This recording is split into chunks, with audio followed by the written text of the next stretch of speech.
বোর্ডের সামনে থেকে এসআইআর বিরোধী নাগরিক মিছিল কিন্তু এগিয়ে চলেছে একেবারে নির্বাচন কমিশন দপ্তরের দিকে। নির্বাচন কমিশন নিজেই বুঝতে পারছে না আমরা কেন আন্দোলন করছি। এত হ্যারাসমেন্ট, এত প্রত্যেকটা স্টেজে মাস হ্যারাসমেন্ট হচ্ছে, সেটা ইলেকশন কমিশন বুঝতে পারছে না। আজকে বাংলার মাটিতে এতজন মানুষ মারা গেছে, এতজন বিএলও আত্মহত্যা করেছে, এই দায়টা কে নেবে? ছোট ছোট বাচ্চা এসে যাবে, মহিলারা এসে যাবে, রাস্তার মাঝখানে জড় হয়ে যাবে, কিন্তু কেউ সরবে না। যাই করুক, গুলি চালাবে, গুলি চালাক। কত বন্দুকের গুলি আছে আমরাও দেখে নেব। যে এসআইআরের থেকে তালিকায় নাম বাদ যাবে, ওরা যেটা দাবি করেছে, যে নাম বাদ যায় তাহলে বাংলার মানুষ শুভেন্দু অধিকারী এবং বিজেপির পিঠের চামড়া গুটিয়ে দেবে। ঘড়ির কাঁটায় সময় বলছে ঠিক দুপুর 3টে, আর এই মুহূর্তে কিন্তু একেবারে টি বোর্ডের সামনে থেকে এসআইআর বিরোধী নাগরিক মিছিল কিন্তু এগিয়ে চলেছে একেবারে নির্বাচন কমিশন দপ্তরের দিকে। একেবারে সংগঠনের পক্ষ থেকে একাধিক দাবি নিয়ে আজ কিন্তু তারা চলেছে একেবারে নির্বাচন কমিশন দপ্তরে।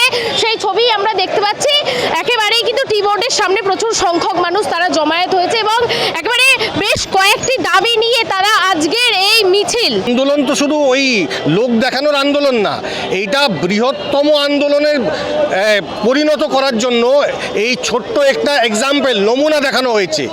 আগামী দিনে সারা কলকাতার যেরকম অচল হয়ে যেতে পারে, এই রকম সারা কলকাতায় লোক বসে যাবে, একটাও মানুষ নড়তে পারবে না, একটাও গাড়ি নড়তে পারবে না। যেভাবে আন্দোলন আজ থেকে 5 বছর আগে আপনারা দেখেছিলেন সারা ভারতবর্ষের মধ্যে যেভাবে আন্দোলন হয়েছিল, ওইভাবে ঠিক আন্দোলন হবে। একটাও গাড়ি নড়তে পারবে না। একটা মানুষ যে তার বউ বাচ্চা সবাইকে নিয়ে, পুরো ফ্যামিলিকে নিয়ে চলে আসবে, রাস্তায় বসে যাবে, ছোট ছোট বাচ্চা এসে যাবে, মহিলারা এসে যাবে, রাস্তার মাঝখানে জড় হয়ে যাবে, কিন্তু কেউ সরবে না। যাই করুক, গুলি চালাবে, গুলি চালাক।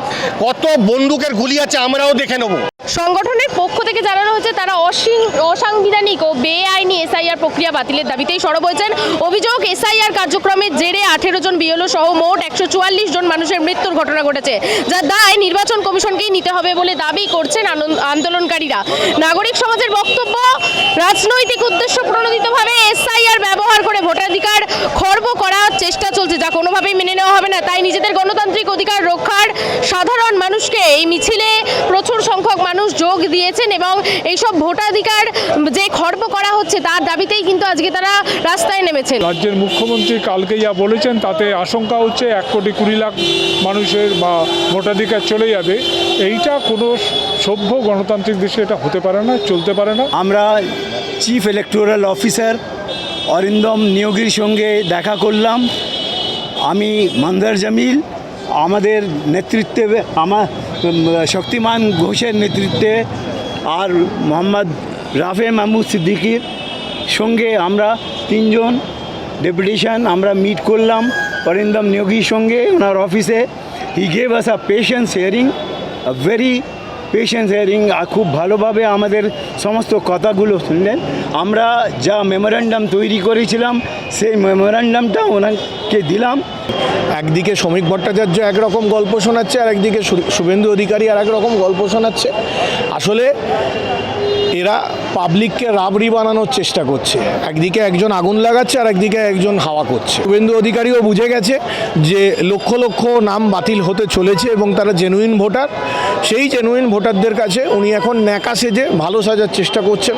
তা না হলে সেই জেনুইন ভোটাররা এবার ওনার কাছ থেকে হিসেব বুঝে নেবেন। ব্যানার্জি আর বন্দ্যোপাধ্যায়ের তফাৎ বা সমস্যা কি আগে কখনো হয়নি? নাকি মানে আমি বলছি যে মোহাম্মদ কেউ পুরো লেখেন, কেউ এমডি লেখেন, এই তফাৎ কি আগে হয়নি? হয়েছে তো, কিন্তু সেইটাকে ভিত্তি করে তার নাগরিকত্ব কেড়ে নেওয়ার যে প্রসেস এবং এটাকে একটা আইনি প্রসেস বানানো, এইটা জ্ঞানেশ কুমার দেখিয়ে দিয়েছে। এইরকম কোনো মিস্টেক দেখা দিলেই সেটা হয়ে যাবে লজিক্যাল ডিসক্রিপেন্সি এবং এইটার উপর দাঁড়িয়ে আপনার নাগরিকত্ব নির্ধারণ হবে। এটা কোনো ভোটার তালিকার প্রশ্নই নয়। কোনো ভোটার তালিকা সংশোধন হচ্ছে না। এসআইআর বলে যে জিনিসটা হচ্ছে, এটা কোনো ভোটার তালিকা সংশোধন নয়, এটা ভোটার বিতরণ প্রক্রিয়া, ভোটার তালিকা কাটার প্রক্রিয়া।